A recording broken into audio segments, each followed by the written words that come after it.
I from plaintiff side. Sir आज मैं यहाँ पे एक एप्लीकेशन लेके आया हूँ, एप्लीकेशन फॉर अमेंडेड प्लेंट की।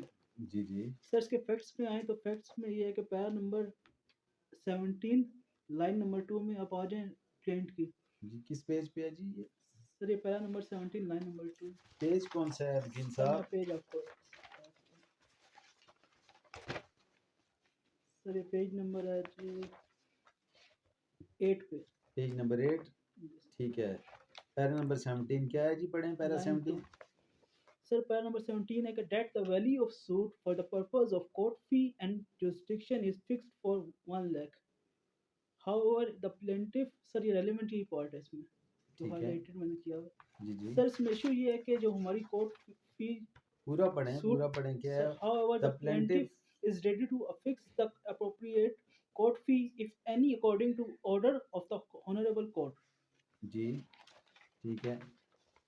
सर ये सूट वैल्यूएशन फी जो थी वो एक्चुअल 10,000 है, और जो क्लरिकल मिस्टेक की वजह से 1 लाख हमने इस पैरा में ठीक है लिखी गई है। ठीक है सर जी। इस सर जो एक्चुअल कोर्ट फीस थी वो 10,000 थी। वो कैसे पता चलेगा वकील साहब? 10,000 थी। सर कोर्ट वैल्यूएशन फीस है ना, सूट वैल्यूएशन फीस है वो 10,000 आपने है। तो पैरा नंबर 17 की लाइन 2 पे पेज 8 पे ₹100,000 लिखी हुई जी है। सर 1 लाख आपने खुद 100,000। लिखी है। सर एक क्लरिकल मिस्टेक हुई है। जी। तो इसके आगे आपने इसको हमने आपने अपनी कंसेंट भी शो की हुई है। The plaintiff is ready. आगे पढ़ें ये जो लिखा है अगला। जी सर मैं पढ़ लेता जी हूँ। जी।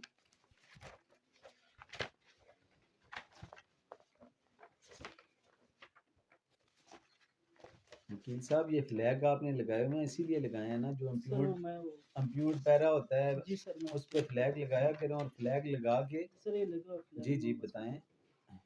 सर ये मैंने लिखा हुआ है, मगर ये जो 1 लाख है ना वो क्लरिकली पढ़ें ज़रा, 10,000 पढ़ें सा। प्लीज़ पढ़ें। क्या है line that the number 2? Value of a that the suit, plaintiff से आगे पढ़ें that para. the plaintiff is ready to affix the appropriate court fee if any according to the order of honorable बस court. ठीक है। आपने अपने पैरे में खुद लिखा हुआ है कि 1 लाख रुपया इसकी है, वैल्यू है, सूट वैल्यू। जी सर। और उसके बाद आपने ये भी लिखा है कि अगर कोर्ट ऑर्डर करेगी, फरमाएगी, तो आप उस सूरत में देने की पाबंद होंगे। आप जी बताएं सर। इसमें क्या क्लैरिकल मिस्टेक सर है? क्लरिकल मिस्टेक ये 1 लाख जो लिखा है ना हमने 100,000 इसके जगह 10,000 लिखनी थी। अच्छा, ये बताएं कि आप किस कानून के तहत आए हैं? अमेंडमेंट किस कानून के तहत सर होती है? अमेंडमेंट आई है जी ऑर्डर 6 रूल 17 ऑफ सीपीसी। किसके तहत जी अमेंडमेंट सर। होगी? ज़रा पढ़ें ये क्या है? ऑर्डर सर ये मैं आपको असिस्ट ऑर्डर करता हूँ। 6 rule 17 order 6 rule 17 CPC. CPC. CPC ठीक है जी। सर ये order 6 rule 17 amendment of pleading. The court may, at any stage of pleading, allow either party to alter or amend his pleadings in such manner and on such term as may be just, and all such amendments shall be made as may be necessary for the purpose of determining the real question in controversy between the parties. ठीक है। इसमें वकील साहब आपने पढ़ा है कि लफ्ज शेल का इस्तेमाल हुआ है या मे का इस्तेमाल हुआ है? सर इसमें मे का इस्तेमाल हुआ। सर जी। ये कोर्ट ये डिस्क्रिप्शन पढ़ें में है। सेंटेंस, मे वाला सेंटेंस पढ़ें। The court may at any stage of proceeding allow ji either party. जी। मे जब आता है तो उसका क्या मतलब सर होता है? उसमें कोर्ट डिस्क्रिप्शन आ जाती है जी, ना। ऑनरेबल कोर्ट की डिस्क्रिप्शन होती जी है। सर इसमें बिल्कुल। लाजमी तो नहीं होता। अगर यहाँ पे शेल आता तो फिर क्या सर होता? फिर वो लाजमी होता कोर्ट के लिए। जी, तो शेल तो नहीं है ना? नहीं सर ये मे और कोर्ट डिस्क्रिप्शन है तो इसमें। इसमें मैं बाउंड तो नहीं हूँ ना सर इसके इसमें? लिए मैं जजमेंट लेके आया। जी बताएं क्या जजमेंट है? सर जजमेंट है जी,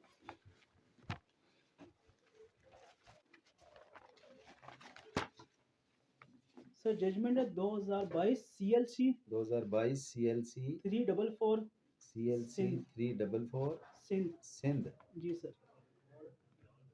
ठीक सर ये है लेटेस्ट बताएं। जजमेंट है, जी इसमें जी कोर्ट की डिस्क्रिप्शन है कि कोर्ट जो प्रोसीडिंग है उसमें अमेंडमेंट प्लेन किसी भी स्टेज पे ले सकती है, ठीक उसको है अमेंडमेंट प्लेन को अलाउ कर सकती है। जी। पढ़े ना, पढ़ के सर मैं सुनाए मुझे। ये क्या है? पढ़ें ज़रा। कौन सा पैरा आप पढ़ रहे हैं इसमें? सर मैं इसमें रेलिवेंट पैरा पे आता हूँ, इसके पार्ट बी जो है प्लेंट का इसका। खोलें, खोल के बीच में रखें अपनी किताब ऐसे। ठीक है जी। सर मैं आपको रेलिवेंट बताता हूँ इसमें पैरा जो है।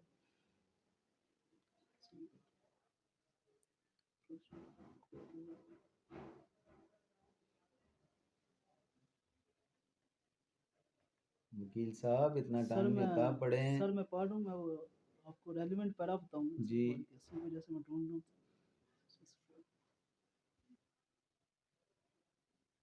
सर इसमें पैरा 6 में है। पेज कौन सा है जजमेंट का? सर पेज नंबर 4 पे पैरा 6 पे है। आप हेड नोट पढ़ रहे हैं? नहीं सर, मेन जजमेंट जो है, हेड नोट तो नहीं पढ़ रहा। जी, हेड नोट क्यों नहीं पढ़ रहे? सर वो जजमेंट का हिस्सा नहीं होता ना। हेड नोट क्यों नहीं जजमेंट का ऐसा होता है? वो सर तो जो जजमेंट में लिखा पब्लिशर जो था। होता है वो अपनी आसानी के लिए, किसी वकला की आसानी के लिए वो हेड नोट बना देते हैं जजमेंट्स में से, कि जी वकला उसको देख लें और उसमें से अपनी ठीक है, रेलिवेंट पार्ट देख लें। Very good. अच्छा आप बताएं क्या इशू आगे? Sir, we have here the learned counsel for the parties and the pursuit the, according to Order 6, Rule 17 CPC. The court is mandated to grant amendment of pleading at any stage of proceedings. In the present case, such amendment was allowed. Okay, क्या amendment थी इस case में? Sir ये written statement में एक amendment थी। क्या amendment थी? पूरी जजमेंट पढ़ी है आपने? जी सर पढ़ी है मैंने उसमें। क्या इसमें अमेंडमेंट की गई है? आपके साथ रेलिवेंट कैसे है ये जजमेंट? सर इसमें ये कहा गया ना कि किसी भी स्टेज पे। मैं आपसे वकील साहब पूछ रहा हूँ कि इस जजमेंट में आपने क्या ऐसी अल्ट्रेशन हुई थी, अमेंडमेंट के अलाउ किया गया था जो आपके केस के साथ सिमिलर है? सर इसमें भी वो कोर्ट में कुछ पैरास में चेंजिंग की गई थी, जो रिटन मैं स्टेटमेंट था वही उसमें। पूछना चाह रहा हूँ कि कौन से क्या लफ्ज़ थे जो तब्दील किए गए?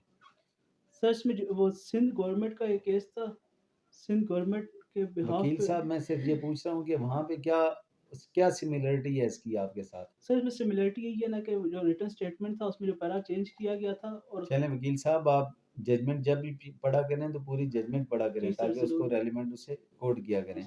ठीक है जी, और कोई बात करना बस चाहते सर मैं हैं? प्रेयर पे आता हूँ कि हमारी प्रेयर यही है इस केस में, हम्बल सबमिशन होगी। कोर्ट अगर हमें अलाउ कर दे अमेंडमेंट प्लेंट को, कि हम कोर्ट फी जो कोर्ट एवेल्युएशन फी है for purpose of court fee, उसको हम चेंज कर सके। ठीक है, 10,000 हम यहाँ पे लिख सकें पैरा नंबर 1790 पे। थैंक यू इसका सर। आपको क्या फ़ायदा होगा? सर इसमें हमारा फ़ायदा ये है कि हम इररिपेयरेबल लॉस से बच जाएंगे इसमें प्लेंटिफ क्या जो। इररिपेयरेबल लॉस हो रहा है? सर जो 10,000 की जगह उसको 1 लाख की वो फिर फीस जमा करानी आपने 1 पड़ती है। लाख तो जमा नहीं कराना ना, आपने तो कितनी कोर्ट फीस होती है? सर कोर्ट वैल्यूएशन फीस जो है। कोर्ट फीस कितनी होती है मैक्सिमम? सर मैक्सिमम 25 जी 25,000 होती है ना सर वो। 25,000 सर वो वैल्यू हो तो उस वैल्यू हो पे तो उस पे मैक्सिमम 25,000 से ज़्यादा पच्चीस वैल्यू का हजार में। सूट पे जी सर 25,000 से ज़्यादा वैल्यू पे सूट पे फिर वो कितने फीस परसेंट लगती है? 15 साढ़े साढ़े सात सात परसेंट, परसेंट साढ़े लगती है सात सर। परसेंट लगती है। जी ठीक सर है, मैक्सिमम कितनी हो सकती है? मैक्सिमम 25 लाख 15,000 हो 15,000 हो सकती है। सकती है ठीक सर। है, तो आप ये 15,000 से बचने के लिए ये नहीं कर रहे सर हैं इसमें इररिपेयरेबल। एप्लीकेशन कि आपको ना देना पड़े। नहीं चलें सर चलें, इररिपेयरेबल लॉस थैंक होगा इस पे, थैंक यू इस वजह कौंसल, से। आपका नाम क्या है? उमर हसन। उमैर हसन, थैंक यू जी। थैंक जी यू सर। अब आप किस तरफ से हैं? Your Honor, I am behalf of defendant Muhammad Ijaz ETC. अच्छा, आपका नाम क्या है? Shujat Hussain. शुजात हुसैन साहब। अच्छा आप बताएं किसकी तरफ से हैं आप Shujaat? I am behalf of defendant Muhammad Ijaz ETC. ठीक है In ji, this case, suit for a declaration and permanent injunction ठीक है। ये ईटीसी क्या होता है? वगैरह वगैरह यानी सबकी तरफ से सबकी आप? तरफ अच्छा से। ठीक है जी, तो बताएं। इस केस में मैं जो मेरा फाजिल दोस्त ने जो दरख्वास्त अमेंडमेंट ऑफ प्लान दी है, उस जी प्लान के मैं जो जवाब रिप्लाई कर रहा हूँ। जी जी तो ये उन्होंने ये जो अमेंडमेंट ऑफ प्लान दी है, ये दावे के अंदर इन्होंने बदनीयती और हक़ाइक़ को मतलब बदनीयती से दी गई थी और हक़ाइक़ को छुपाने के लिए दी गई थी, क्योंकि इनका मकसद मतलब कोर्ट फीस से बचना था। कोर्ट फीस को मतलब दावे के अंदर उन्होंने जानबूझकर ज़ाहिर नहीं की है ताकि अपनी इस चीज़ को मतलब कोर्ट के वक़्त को ज़ाया करें और मज़ीद मतलब चीज़ को लिंगर ऑन कराने के ठीक लिए। है इसलिए ये क्योंकि इनका जो दावा है ये काबिल समाअत ही नहीं है, क्योंकि ठीक जब है तक कोर्ट फीस नहीं होगी, अगर कोर्ट फीस ये जमा नहीं करेंगे तो इससे मतलब रेवेन्यू के तौर पर भी हम देखा जाए तो हमें बहुत नुकसान होगा।